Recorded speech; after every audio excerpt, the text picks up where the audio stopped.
मनुष्य जीवन हमें ऐसे ही प्राप्त नहीं हुआ है। मनुष्य जीवन को देवत्व की प्राप्ति का अधिकार है। मनुष्य जब स्वयं को जान जाता है, अपने अधिकारों को जान जाता है, अपने कर्तव्यों को जान जाता है, तो वह मनुष्य देवी और देवता का स्वरूप बन जाता है, जो परमात्मा का प्रतिनिधित्व करते हैं। इसमें योग का बहुत बड़ा महत्व है। योग के माध्यम से हमारा जीवन अत्यंत अद्भुत और दिव्यता को प्राप्त करता है। योग में आप पाएंगे कि हमारे शरीर को फिजिकल और मेंटल के साथ साथ में स्पिरिचुअल हमारा माइंड जो है हमारे जीवन को सजाता है, संवारता है। इस चीज़ को बहुत ज़रूरी है कि हम अपने जीवन में समझें। उसके बाद योग, प्राणायाम, ध्यान और समाधि, इसका बहुत बड़ा गहरा प्रभाव पड़ता है हमारे जीवन पर, क्योंकि हमारा जीवन केवल फिजिकल बॉडी नहीं है। हमारा जीवन, हमारा शरीर 5 कोषों से बना हुआ है। फिजिकल कोष के साथ साथ में अर्थात अन्नमय कोष, प्राणमय कोष, मनोमय कोष, विज्ञानमय कोष और आनंदमय कोष। और श्वासों के द्वारा जो हम प्राण शक्ति को अपने अंदर ग्रहण करते हैं, उसी से हमारा सभी कोषों का पोषण होता है। फिजिकल से लेकर के सूक्ष्म शरीर, सारा फिजिकल, मेंटल, सब कुछ प्राणों पर ही आधारित है। इसमें यूँ तो कहें तो हमारे शरीर में 114 चक्र हैं, परंतु 7 चक्र जो हमारे सहस्त्रार चक्र से लेकर अर्थात हमारे मस्तिष्क से लेकर के हमारे रीढ़ मेरुदंड होते हुए या मूलाधार चक्र तक स्थित है। इस भाव को समझना अति आवश्यक है कि शरीर के 7 चक्र हमारे शारीरिक, मानसिक और भावनात्मक स्वास्थ्य को हील करने का काम करते हैं। अर्थात वो हमारे चक्रों के ऊर्जा को जागृत करने का कार्य करते हैं। और ये चक्र हमारे शारीरिक, मानसिक और भावनात्मक अर्थात आध्यात्मिक ऊर्जा को संचालित करते हैं। इसलिए इसमें चक्रों से जुड़ी ध्वनियों का भी बहुत बड़ा योगदान है। यह साउंड थेरेपी कहा जाता है, जो प्राचीन और बहुत प्रभावशाली रहा है। प्राचीन काल से हमारे भगवान शिव को योगेश्वर कहा गया है, महेश्वर कहा गया है। ये योगेश्वर का भाव होता है कि भगवान हमेशा ध्यान में लीन रहते थे और वो हमें सिखाते हैं कि योग से ही अपने जीवन को उन्नत बनाया जा सकता है, जीवन को बेहतर बनाया जा सकता है। आइए हम चलते हैं। ये 7 नाड़ियों को जानने के लिए हम आपको बताते हैं कि शरीर के चक्रों के साथ जुड़ी हुई ध्वनि तरंगे शारीरिक, मानसिक और भावनात्मक स्वास्थ्य के लिए बहुत ही लाभदायक और बहुत ही महत्वपूर्ण है। इसको जानना जरूरी है कि हमारे शरीर में जो मेरुदंड है, इसमें हमारा 7 चक्र निहित है, स्थित है, जिसमें सबसे पहले नीचे से शुरू करते हैं तो मूल आधार चक्र। मूलाधार चक्र के ऊपर आप आते हैं तो नाभि के नीचे स्वाधिष्ठान चक्र, फिर नाभि को हम मणिपुर चक्र कहते हैं और हृदय को अनाहत चक्र या हृदय चक्र कहते हैं। फिर उसके बाद हम कंठ के पास हमारा विशुद्धि चक्र, फिर हमारे दोनों भुवों के बीच में आज्ञा चक्र स्थित है। उसके बाद हमारे मेरुदंड का सबसे ऊपरी भाग सहस्त्रार चक्र के नाम से जाना जाता है, जिसको इंग्लिश में क्राउन चक्र कहते हैं। अब हम आपसे चर्चा इस बात का करते हैं कि हम इन चक्रों को क्यों जाने, इन चक्रों का महत्व क्या है, इन चक्रों का हमारे जीवन पर प्रभाव क्या है, इसको जानना अति आवश्यक है। और इसको हम कैसे जागृत करें, तब आप समझ जाएंगे कि आपके जीवन में इन चक्रों का कितना बड़ा महत्व है। मूलाधार चक्र को जानना जरूरी है। मूलाधार चक्र का बीज मंत्र है लम, जो हमारे शारीरिक सुरक्षा और स्थिरता के लिए बहुत ही महत्वपूर्ण और बहुत ही उपयोगी है। इसे गहरे स्थित ताल वाले संगीत से सक्रिय किया जा सकता है। कहते हैं कि हमारे जीवन में संगीत का बहुत बड़ा महत्व है। तब मूलाधार चक्र को सक्रिय करने के लिए या तो हम प्राणायाम से करते हैं, ध्यान से करते हैं, और नहीं तो हम स्वर और ताल से भी इसको सक्रिय करते हैं। अर्थात इसमें कैसा ताल होना चाहिए? गहरी स्थिति वाली, स्थिर भाव से, जो शांत वातावरण से संगीतमय वातावरण हो, जिसमें शांत के हिसाब से ताल जो है, गहराई के ताल बजे, वह ताल हमारे मूलाधार चक्र को जागृत करते हैं। उसके ऊपर आते हैं स्वाधिष्ठान चक्र। स्वाधिष्ठान चक्र का बीज मंत्र है वम। वम जो जिसकी ध्वनि से हमारा स्वाधिष्ठान चक्र जागृत होता है। और स्वाधिष्ठान चक्र का महत्व हमारे शरीर में क्या है? ये रचनात्मकता और भावनात्मक संतुलन को बनाए रखता है। ये हमारे जीवन में जनेंद्रियों के द्वारा संतान प्राप्ति का बहुत बड़ा स्रोत है। इसलिए हमारे जीवन को रचनात्मक बनाने के लिए, भावनात्मक संतुलन बनाए रखने के लिए यह बहुत बड़ा महत्व करता है। और इसको जागृत करने के लिए प्राणायाम और ध्यान के द्वारा हम करते हैं। उसके साथ साथ में सौम्य प्रवाह वाले संगीत से इसको साधा जा सकता है।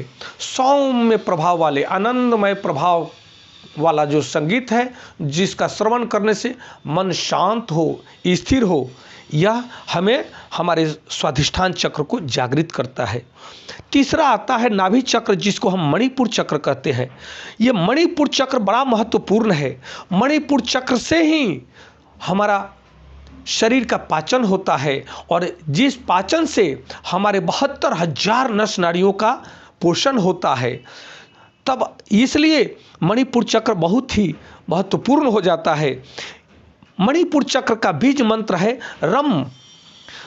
रम का उच्चारण जब आप ध्यान करें, तब रम का उच्चारण करते हुए अपना ध्यान को केंद्रित करें अपने चक्रों पे। यहाँ रम का अगर उच्चारण करते हैं तो आप मणिपुर चक्र का आह्वान करते हैं, इसलिए आपका ध्यान मणिपुर चक्र पे होना चाहिए। तो मणिपुर चक्र पे ध्यान करते हुए आप रम शब्द का उच्चारण करेंगे। आप पाएंगे कि आपका आत्मविश्वास, आपकी इच्छा शक्ति को बढ़ाने वाला यह मणिपुर चक्र आपको प्रबलता दे रहा है, आपके शरीर को स्वस्थ बना रहा है और आपके शरीर को ऊर्जावान बनाता है। ये इस मणिपुर चक्र को आत्मविश्वास के साथ में आपकी इच्छा शक्ति को बढ़ाने वाला यह हल्का और प्रेरक संगीत से मिलता जुलता इसका ध्वनि है। इसलिए आप इसको संगीत से भी जागृत कर सकते हैं। संगीत कैसा होना चाहिए? संगीत होना चाहिए कि जो हल्का हो, प्रेरक हो, आनंदमय वातावरण का संगीत हो। इसे हम मणिपुर चक्र को जागृत करते हैं। चौथा है अनाहत चक्र। अनाहत चक्र जो हमारे हृदय चक्र है, आप जानते हैं कि दिल और दिमाग बड़ा महत्व रखता है। तो ये अनाहत चक्र का बीज मंत्र है यम। तो जब भी आप ध्यान करें, तब उस समय यम का उच्चारण करते हुए अपना ध्यान हृदय चक्र पे अर्थात अनाहत चक्र पे केंद्रित करें। तब यहाँ आपकी अनाहत चक्र जागृत होता है, ऊर्जावान बनता है। और जो अनाहत चक्र जो है वो हमारे प्रेम, करुणा के लिए उपयोगी है, क्योंकि दया, क्षमा, उपकार, प्रेम, श्रद्धा हमारे हृदय से ही तो प्रकाशित होता है। ये प्रेम और करुणा का सागर है। इसलिए हृदय चक्र को कभी कठोरता बर्दाश्त नहीं हो पाता है। यह हृदय चक्र के पास स्थित है और यह कोमल, शांत, दिल को छूने वाला संगीत प्रिय है। जैसा अगर आप कोमल स्वर में गाते हैं, शांत भाव में गाते हैं, दिल को टच करने वाला संगीत का शब्द हो, तो वह अनाहत चक्र को जागृत कर देता है। अन्यथा आप योग, प्राणायाम और ध्यान के माध्यम से आप अनाहत चक्र को जागृत कर सकते हैं। पांचवा है विशुद्धि चक्र। जो विशुद्धि चक्र है गले के पास स्थित है, जो हमारे कंठ के पास स्थित है।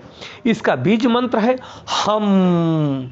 आप पाएंगे कि जितना भी मंत्र है सबके अंत में हम, यम, लम, वम, क्योंकि वम का जब ओम का उच्चारण करते हैं सब में ओम निहित है, समाहित है, इसलिए जब हम वम का उच्चारण करते हैं तब हमारा संपूर्ण ब्रह्मांड का संचालन होता है। 72,000 नस नाड़ियों का वाइब्रेशन होता है जो हमारे चक्रों को जागृत करने में बहुत उपयोगी होता है। विशुद्धि चक्र का मंत्र है, बीज मंत्र है हम। यह ध्वनि, यह हमारे ध्वनि संचार, सत्य और अभिव्यक्ति का माध्यम है। इस बात को ध्यान रखना है। कहते हैं कि जो शुद्ध, शांत और सत्य बोलता है तो वह विशुद्धि चक्र उसके बोले हुए शब्दों को सत्य करके सामने प्रस्तुत कर देती है, प्रकट कर देती है। कहते हैं कि जो सात्विक विचार के लोग हैं वे अगर शब्दों में अगर श्राप भी दे दिए तो वो भी फलित हो जाता है, और वरदान भी दे दिए तो वो भी आपके सामने प्रकट हो जाता है। इतनी शक्ति है हमारे शब्दों में। शब्दों से ही तो मंत्र बनते हैं। इसलिए कभी भी विशुद्धि चक्र जिसका जागृत हो जाता है वह कभी अपशब्द नहीं बोलता, वह कुठाराघात करने वाला शब्द का इस्तेमाल नहीं करता, वह बड़ा प्रिय, सत्य और मधुर ही वचन बोलता है। इसको जागृत करने के लिए हम उज्जयी प्राणायाम के माध्यम से हम इसको जागृत करते हैं, और उसके साथ साथ में अगर ध्यान भी लगाएं तो हम का उच्चारण करते हुए हम अपने ध्यान को विशुद्धि चक्र पे केंद्रित करें। इसको संगीत, बिल्कुल संगीत से इसको हम जागृत कर सकते हैं। वो संगीत कैसा होना चाहिए? जैसे बांसुरी बजे, गले के स्वर या हल्के गान जैसा होता है।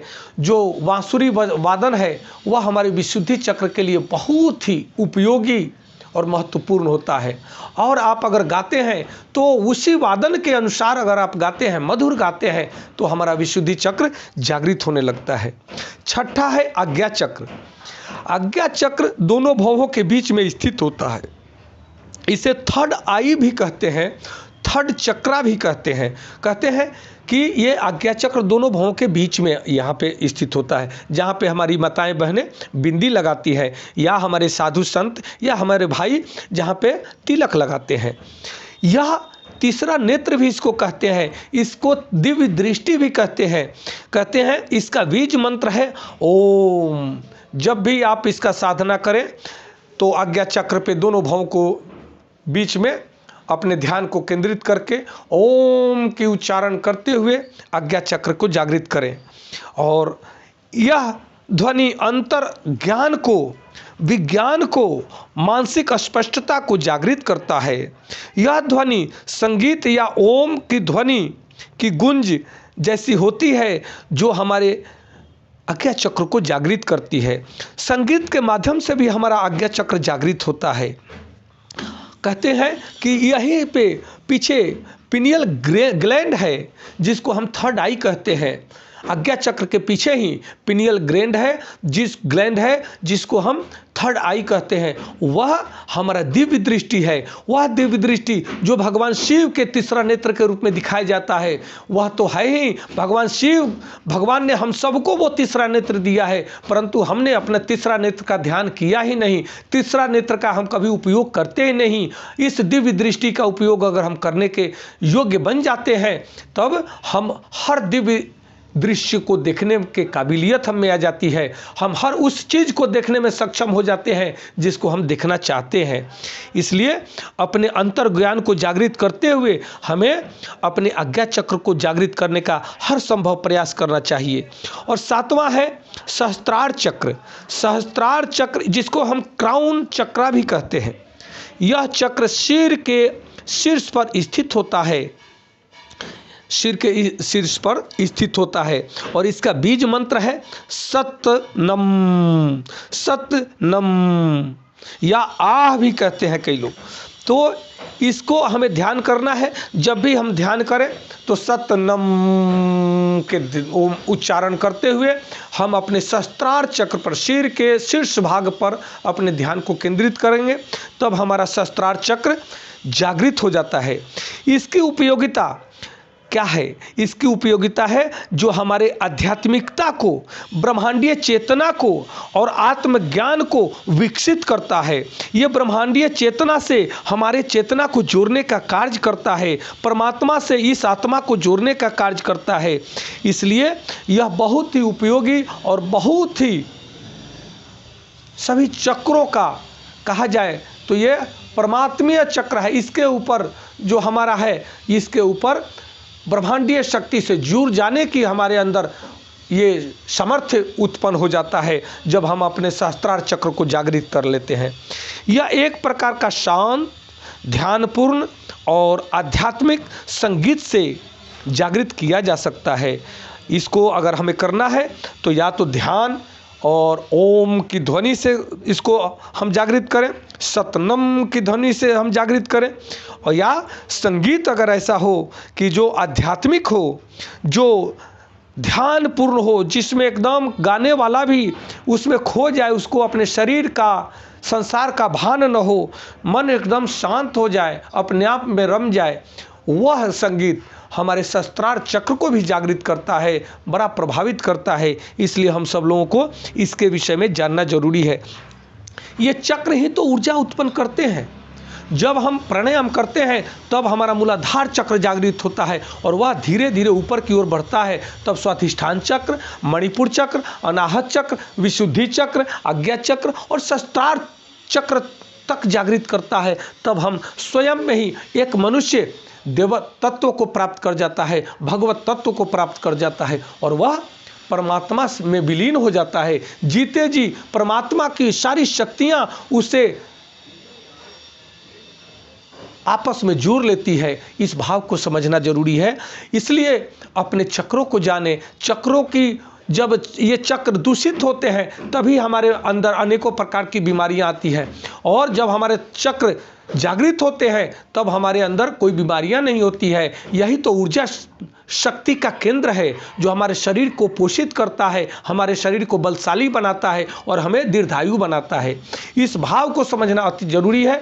जो व्यक्ति चक्रों के विषय में नहीं जानता, जो व्यक्ति प्राणायाम, ध्यान और समाधि के विषय में नहीं जानता, जो बीज मंत्रों के विषय में नहीं जानता, वह तो कुकर सुकर की भांति अपना जीवन जीता है। क्योंकि योग एक अद्भुत शक्ति देने वाला, मनुष्य को देवता बनाने वाला, यह ऋषि मुनि बनाने वाला यह योग है। इसका बड़ा महत्व है हमारे जीवन में। हमारे देवी देवता, ऋषि मुनि सब योगी थे। सब योग के माध्यम से ही इतने बड़े बड़े पराक्रम को दिखा पाए हैं, पराक्रम को कर पाए हैं, सृष्टि को बदल पाने में सक्षम होते हैं। क्योंकि आपका ध्यान जहाँ होता है वही ऊर्जा शक्ति होती है और वही कार्य होना शुरू हो जाता है। और ये ध्यान रखें, आपका ये छोटा सा मस्तिष्क, ये आपका ब्रह्मांड है जो संपूर्ण ब्रह्मांड को संचालित करने का, संपूर्ण ब्रह्मांड को सक्रिय बना देने का इसमें पावर है। आप उसको इस्तेमाल करने को जब सीख जाएंगे तब आप अपने जीवन में अद्भुत चमत्कार पाएंगे और बहुत बड़ा बड़ा कार्य आप करने में सक्षम हो जाएंगे। नमस्कार, धन्यवाद। जय श्री कृष्ण।